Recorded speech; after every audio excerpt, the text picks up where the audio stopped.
नाग ने अपने शरीर की सड़क बनाकर फण की छाया बैकुंठनाथ पर कर दी, जिसमें वासुदेव के पांव में कांटे ना चुभे और श्री कृष्ण जी पर बूंदे ना पड़े। इसी तरह वासुदेव जी वृंदावन बिहारी को लिए हुए यमुना के किनारे पहुंचकर कहने लगे, पीछे सिंह बोलता है, आगे यमुना जी अथाह है, किस तरह पार करूं? देवकी के पास लौट चलूं या क्या करूं? क्योंकि बारिश बहुत तेज हो रही थी। जब वासुदेव जी पहले ऐसी चिंता करके फिर हरि चरणों का ध्यान धरकर यमुना जल में बैठे तब यमुना जी का पानी श्याम सुंदर के चरण छूने के वास्ते ऊपर को बढ़ने लगा, क्योंकि यमुना जी उनके चरण छूना चाहती थी श्याम सुंदर के। वासुदेव जी ने यह भेद न समझकर श्याम सुंदर को दोनों हाथों से ऊपर उठा लिया। जब यमुना जी समझकर श्याम सुंदर को दोनों हाथों से ऊपर उठा देखकर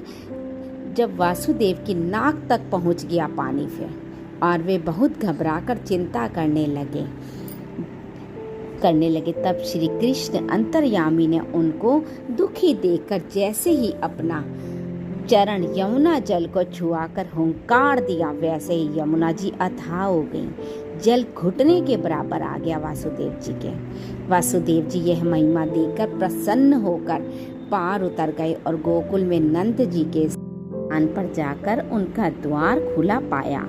सबको सोता हुआ देखकर बेधड़क घर में चले तो क्या देखा कि एक कन्या उसी समय की जन्मी हुई यशोदा के पास सोई हुई है। यशोदा ने योग माया के मोहिनी डालने से कन्या होने का हाल नहीं जाना, सो वासुदेव जी ने यशोदा को सोई हुई देखकर तुरंत श्री कृष्ण जी को उसके पास सुला दिया और उस कन्या को लेकर उसी तरह यमुना पार उतरकर मथुरा को चले।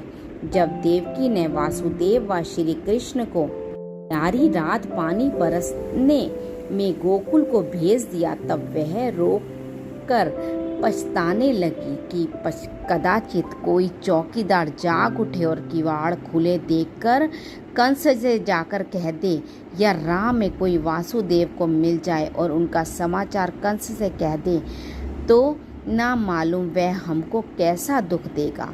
अथाह यमुना में वह कैसे पार उतरेंगे। उनको गए विलंब लौटकर अभी तक नहीं आए। ऐसी बात सोचती हुई देवकी बैठी रो रही थी। उसी समय वासुदेव जी आ पहुँचे और वह कन्या देवकी को देकर वहाँ का सब हाल बता दिया। इससे देवकी प्रसन्न हुई और बोली,